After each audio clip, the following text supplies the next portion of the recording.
السلام علیکم۔ مینڈکوں کا ایک گروہ کہیں جا رہا تھا کہ اچانک ان میں سے دو بے دہانی میں ایک گڑھے میں جا گرے۔ باہر ٹھہرے مینڈکوں نے دیکھا کہ گڑھا ان دو مینڈکوں کی استطاعت سے زیادہ گہرا ہے، تو انہوں نے اوپر سے کہنا شروع کر دیا، ہائے افسوس، تم اس سے باہر نہ نکل پاؤ گے، کوششیں کر کے ہلکان مت ہونا، ہار مان لو اور یہی اپنی موت کا انتظار کرو۔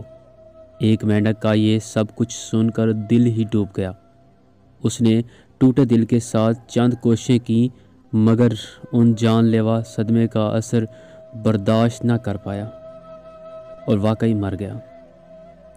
دوسرے کی کوششوں میں شدت تھی اور وہ جگہ بدل بدل کر جمپ لگاتے ہوئے باہر نکلنے کی کوشش کر رہا تھا۔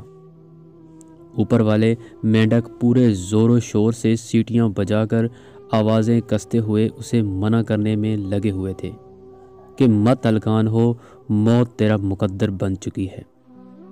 لیکن مینڈک نے اور زیادہ شدت سے اپنی کوششیں جاری رکھیں اور واقعی میں باہر نکلنے میں کامیاب ہو گیا۔ سارے مینڈک اس کے گرد جمع ہو گئے اور پوچھنا شروع کیا کہ وہ کیسے باہر نکلا، تو سب کو یہ جان کر بہت حیرت ہوئی کہ یہ والا مینڈک تو کانوں سے محروم اور بہرا تھا۔ مینڈک سارا وقت یہی سمجھ کر باہر نکلنے کے لیے اپنا سارا زور لگاتا رہا کہ باہر کھڑے ہوئے سارے مینڈک اس کی خیر خواہ اور دوست ہیں، جو اس کی ہمت بندھا رہے ہیں اور جوش دلا رہے ہیں، جبکہ حقیقت یہ تھی کہ وہ سارے اس کی ہمت توڑنے اور باہر نکلنے کے عزم کو ختم کرنے میں لگے ہوئے تھے۔